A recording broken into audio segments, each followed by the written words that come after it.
Thanks, Michelle, for the nice introduction. And good evening, everyone. It's a great pleasure to be here, face-to-face, finally. And really, thank you for coming. It's an honor to speak with you tonight. So I just want to talk a little bit about our research in brain tumor. And as Michelle said, brain tumor is a big killer of adults or kids.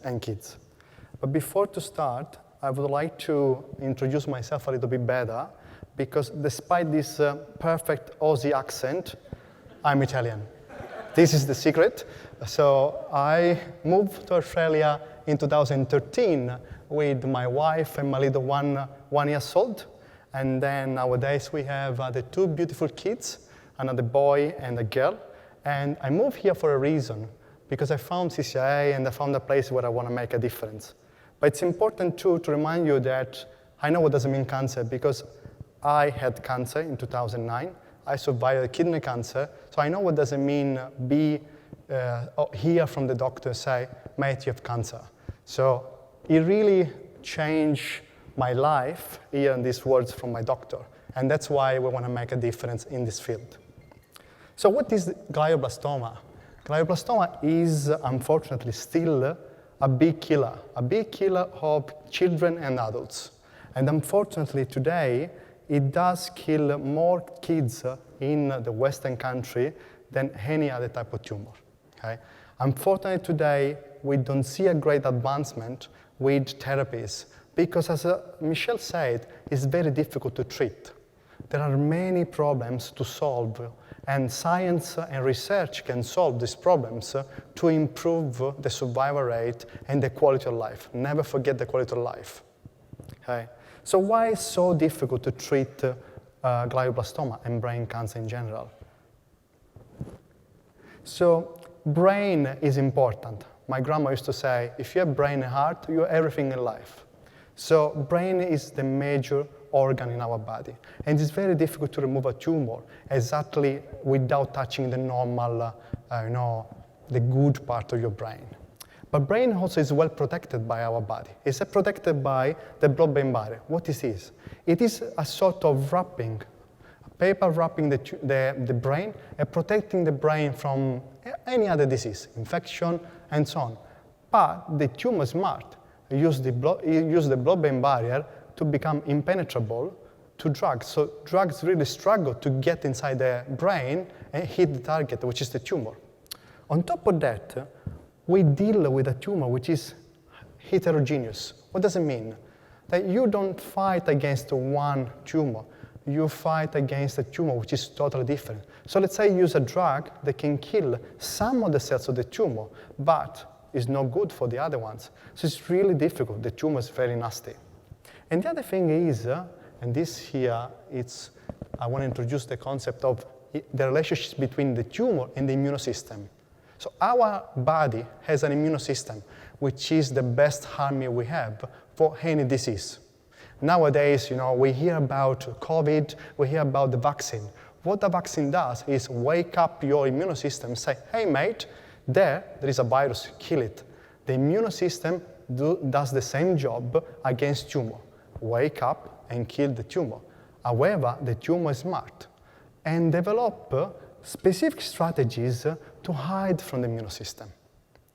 So we need to study as well how the tumor hides itself from the immune system to make visible the tumor to the immune system and help the immune system to kill the tumor.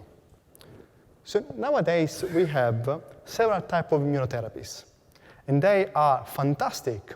They're working well for melanoma, for some types of lung cancer, but unfortunately they're not working well for brain tumors. For the reason I told you, brain tumors are very difficult, they are smart, and they know how to hide from the immune system. So, unfortunately, chemotherapy and immunotherapy, which are those therapies that wake up the immune system against the tumor, so they boost the immune system against the tumor, are not achieving great results. And people still die. The median survival for immunotherapy didn't change much of other therapies. So what we can do to better understand the relationship between the immune system and the tumor? I'm going to talk through our discoveries. In these slides, there are 8 years of my life and my team life. So what we discovered here at the Children's Cancer Institute was that copper, a metal, which is present normally in our body, is really important for tumors like glioblastoma. It's so important that the level of copper is much, much higher. So you can see here, this one is the level of copper in the tumor cells, so in the cancer, and this one is the amount of copper the normal cells they need. And why it's so important? We discovered that was important because tumor grow faster than normal cells, so it needs energy. It's like a car that speeds up faster, so we need more petrol. And copper is important to produce this energy. It's like petrol for tumor. Then we move on, and we discovered actually copper was important to build the network of blood vessels that basically take nutrients inside the tumor. So tumor needs to grow. To grow, you need nutrients. To get the nutrients in there, you need the blood vessels. Without copper, the tumor cannot make blood vessels. And this one was the big discovery. The big discovery that our team, this one is a worldwide discovery that we made. We discovered that copper was important for the tumor to hide from the immune system.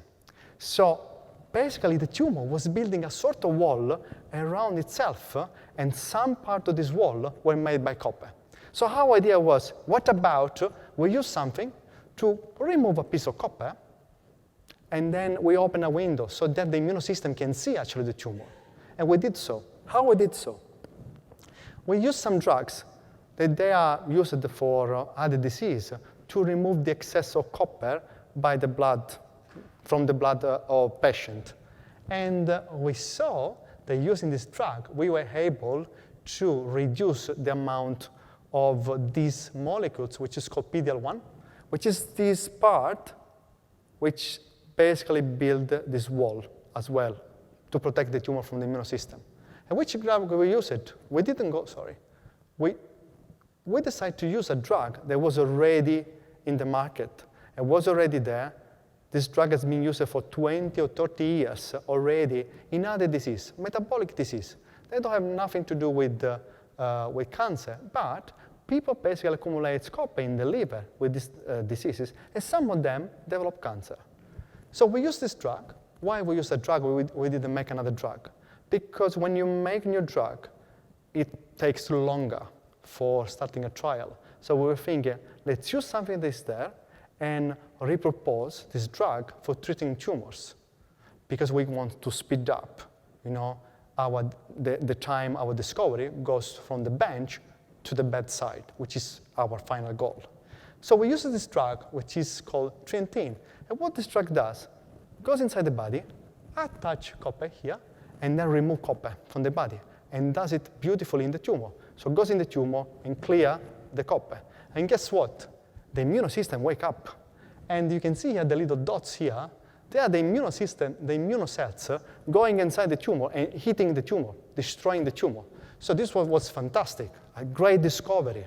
Actually, we have been in touch with several groups now around the world because they're using the same strategy for other type of tumors. It is fantastic. So what we want to do now, and where are we up to now? So we are at this level. We completed all the preclinical work. So we complete the preclinical work. We have the data. We have a drug. What we can do? We can jump and do the clinical trial, the phase 1, the clinical trial, which is fantastic for a research that started only 8 years ago. So how are we going to do this? Hard work. This is my team. Your help. Clinicians. We work very close with David and other fantastic clinicians at Children's Hospital. And then we want to reach the children and also the adults for treating and curing them. The other good thing about this drug is that it's really, really low toxic. So the toxicity is very low. So the quality of life of the patient in the meantime they take the drug is not compromised much. So with this I conclude, and I really want to thank you because I want to remind that 80% of this research has been supported by you, by all of you. And I thank you very much for your attention, and I hope you can help us to go ahead with our research. Thank you so much.